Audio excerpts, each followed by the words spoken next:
हम खबर से करेंगे किसानों को लेकर कांग्रेस का एहतजाज। बीजेपी के खिलाफ कांग्रेस का बड़ा एहतजाज। मध्य प्रदेश में सरकार के खिलाफ सड़कों पर उतरी कांग्रेस। किसानों के मुद्दे को लेकर कांग्रेस का मुजाहिरा देखने को मिला। मुंबई आगरा नेशनल हाईवे को जाम किया गया। नेशनल हाईवे पर चक्का जाम किया गया है। मुल्क के अलग अलग शहरों में कांग्रेस का एहतजाज देखने को मिल रहा है।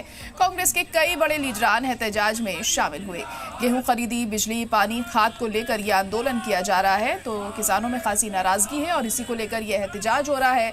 कांग्रेस का यह एहतजाज यहां पर देखने को मिला है। कांग्रेस किसानों की हिमायत में यह एहतजाज कर रही है। मध्य प्रदेश में सरकार के खिलाफ सड़कों पर उतरी है कांग्रेस और किसानों के मुद्दे को लेकर यह मुजाहिरा किया जा रहा है। तस्वीरें आप देख सकते हैं किस तरह से तमाम रोड्स पर चक्का जाम कर दिया गया है और सरकार के खिलाफ आवाज उठाई जा रही है कि किसानों को उनका हक नहीं मिल रहा है। तो तमाम ऐसे मुद्दे हैं किसानों से जुड़े हुए जिनको लेकर ये जो मुखालफत है ये की जा रही है। गेहूं, बिजली, पानी, खाद को लेकर यह आंदोलन चल रहा है। मुंबई आगरा नेशनल हाईवे को जाम कर दिया गया है जिससे आने जाने वाले लोगों को परेशानी हो रही है।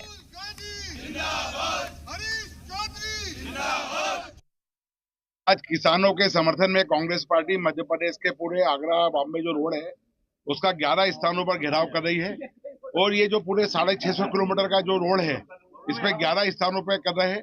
आज उज्जैन के हमारे कांग्रेस जन सब एकत्रित है और शाजापुर का जो पीला टोल आएगा उस पर जाकर के चक्का जाम करेंगे और हम सबका उज्जैन वासियों का, उज्जैन के कांग्रेस जनों का ये सौभाग्य है कि इस प्रदर्शन का नेतृत्व करने के लिए स्वयं माननीय जीतू पटवारी जी, प्रदेश कांग्रेस के अध्यक्ष, और कांग्रेस के अखिल भारतीय महासचिव माननीय हरीश चौधरी साहब भी उपस्थित हो रहे। निश्चित रूप से लगातार कांग्रेस पार्टी किसानों के समर्थन में काम कर रही है, उनकी समस्या को लेकर के सड़कों पर है।